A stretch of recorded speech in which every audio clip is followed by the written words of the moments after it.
Alright, ladies and gentlemen, I present you power steering rack replacement.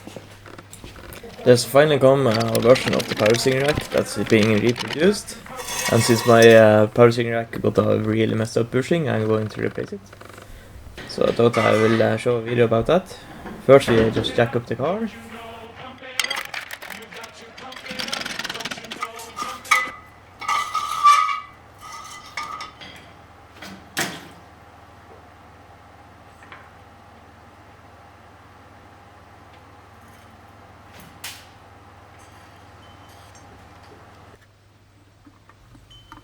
Then you eat off the center cap.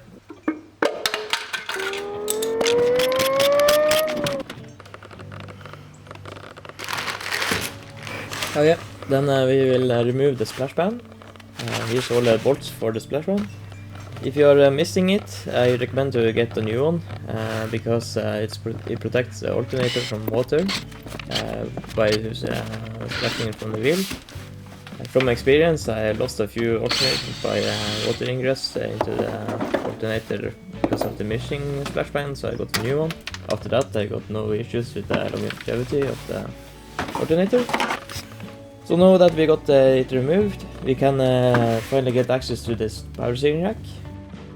Then we need to remove the outer tie rods.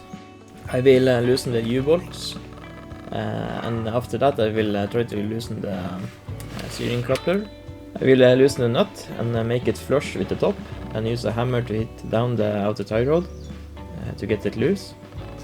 And for the steering coupler, when you are inserting it into the power steering rack, you have to align the bolt hole with the flat plane, so you actually can get it through. Okay, and to get the coupler off, it's going to be a pain because it's kind of grown into the splines. So often when the coupler has been there forever, it will be really stuck. You have to loosen the bolts and hit it with a hammer to get it off. Often you have to use heat and penetrating oil and everything. Mine was really stuck. I didn't get to show too much on the video, but I had to hit quite a lot to get it off the splines.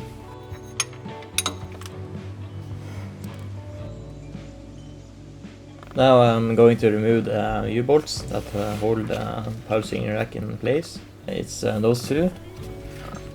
So I will just use the impact to get the lower ones.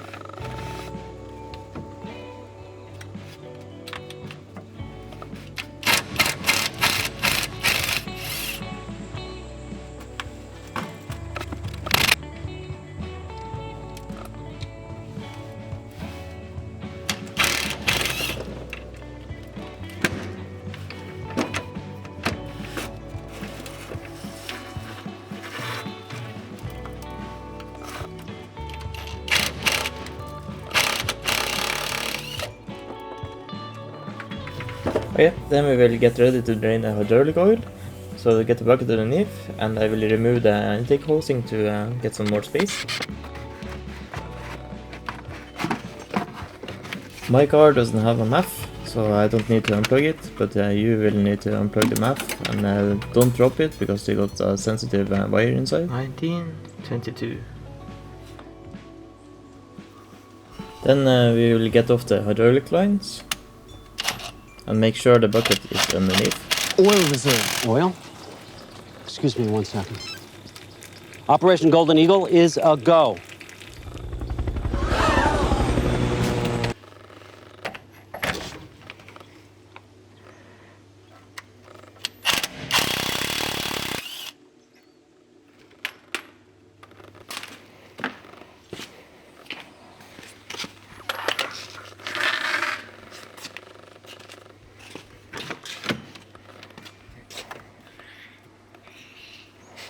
Sure to turn the wheel slowly. If you don't and turn it fast, you will squirt out oil of the hydraulic lines.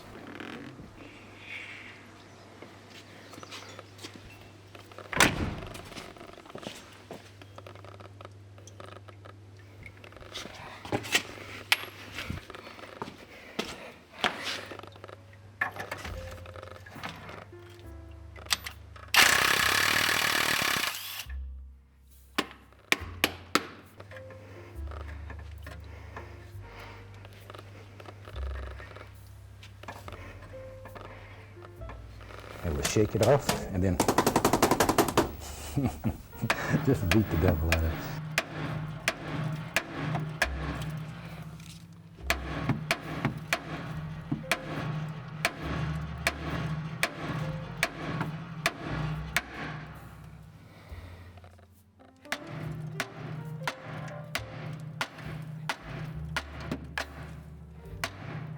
When you are beating the nut, make sure that the nut is flush with the stud.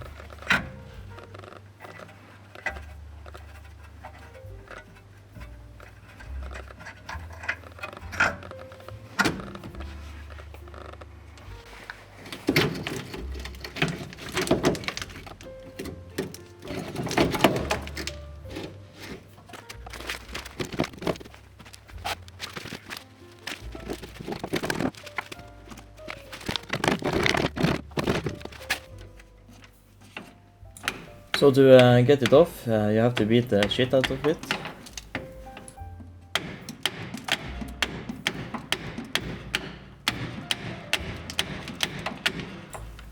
And when you are going to install a new one, you have to align the keyway with the hole. I recommend to use some lubrication on the shaft. It's always good with some lube.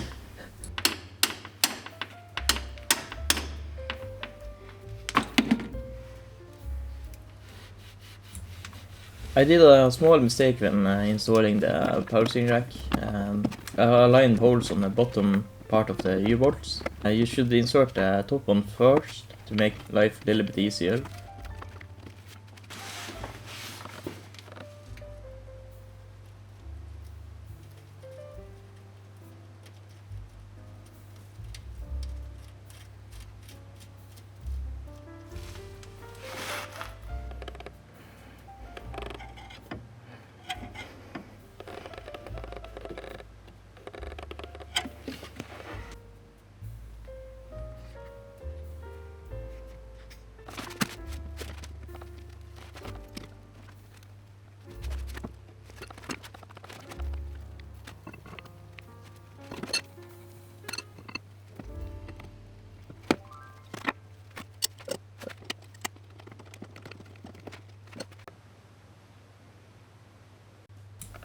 I used the hammer as a pry bar between the sway bar and the power steering rack.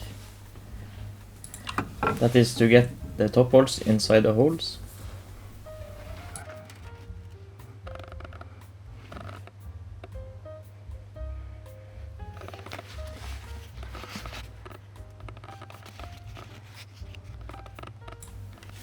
Then you will use the torque wrench to get the nuts on with the appropriate torque, deep and tight.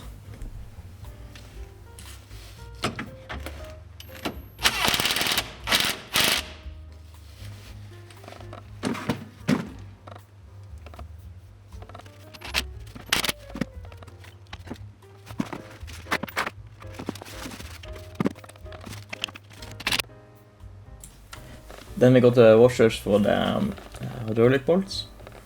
Make sure to use new ones and make sure it's completely clean. One goes towards the head and another one goes towards the power steering rack.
So when we are going to do the alignment, First we will just install everything, and then we will use the wheels as a reference to see where the alignment is, and we will do a rough adjustment by doing it completely visually.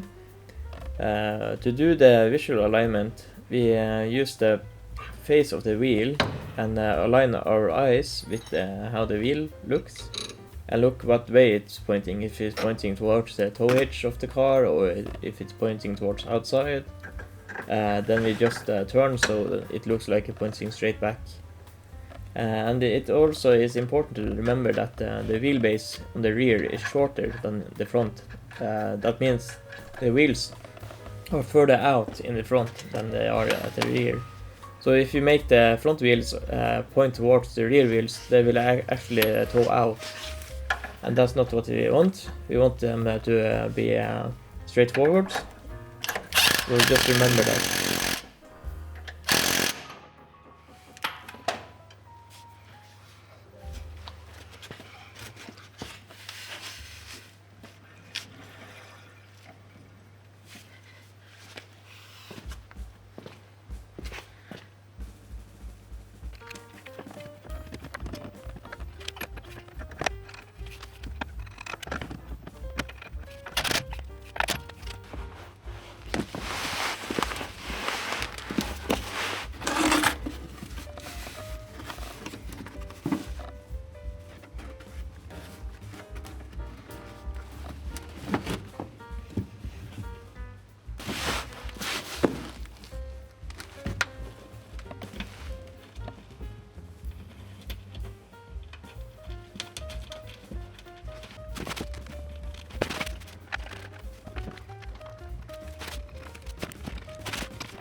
When you are going to do the precision measurement for the toe in and toe out, you can use a tape measure and 2 sticks and put them towards the wheels and have a buddy on the other side, and you measure the rear side of the wheel and the front side of the wheel. The distance should be 2 millimeters closer in the front, and the tolerance is from 0.5 to 2.5 millimeter shorter in the front measurement. And then you do a test drive. You see if the wheel is straight. If it is not straight, you adjust both tie rods one way or the other way, depending on what way you want to correct the wheels. Make sure you do the adjustment the same, and you remeasure the clearance or the toe in and toe out afterwards.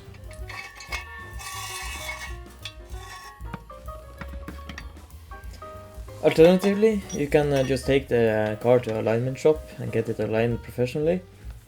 You will probably save some time, but it costs money, and depending on where it's available, it can be a hassle. But here you got at least a technique to do the toe-in alignment yourself.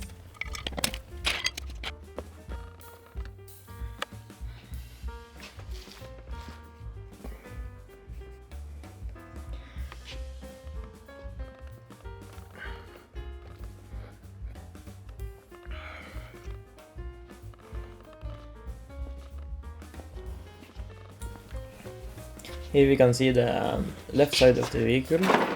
The alignment seems pretty nice. You move your eyes from left to right until you don't see the back side of the tire.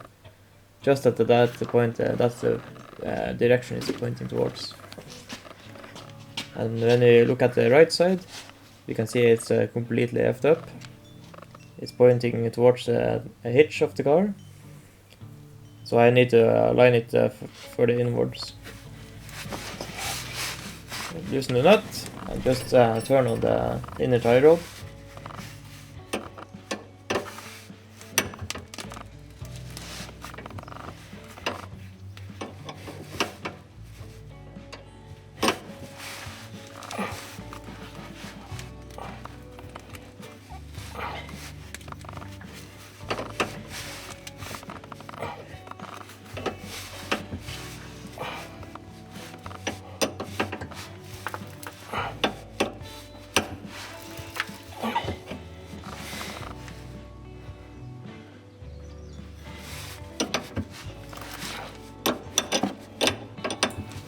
I'm stopping to look how it looks, rechecking the alignment and see if I need to do it more or less.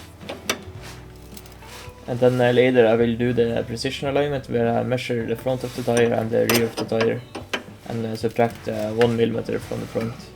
So the front toes in a little bit.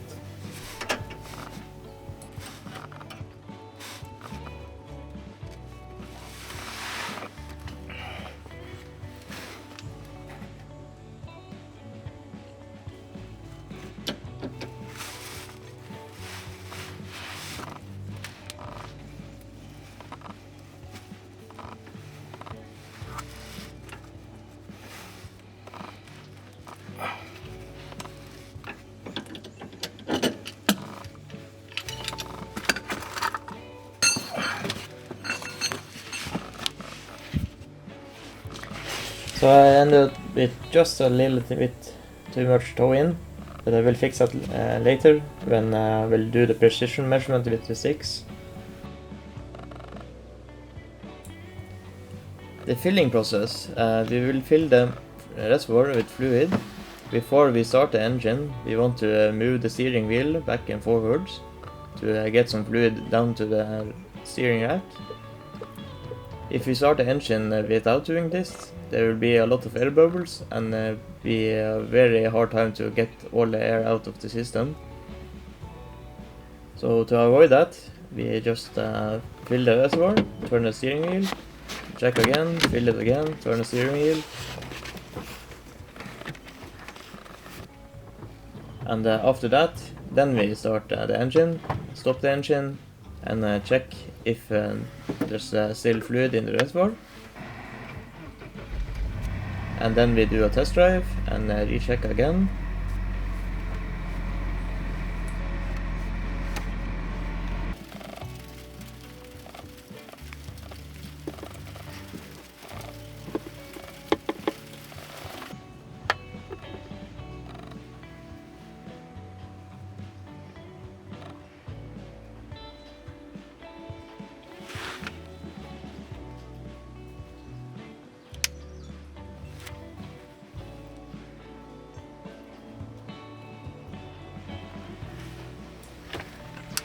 Right, once the oil is filled up, you can now just go for a ride and check regularly how much oil there is in the first few days.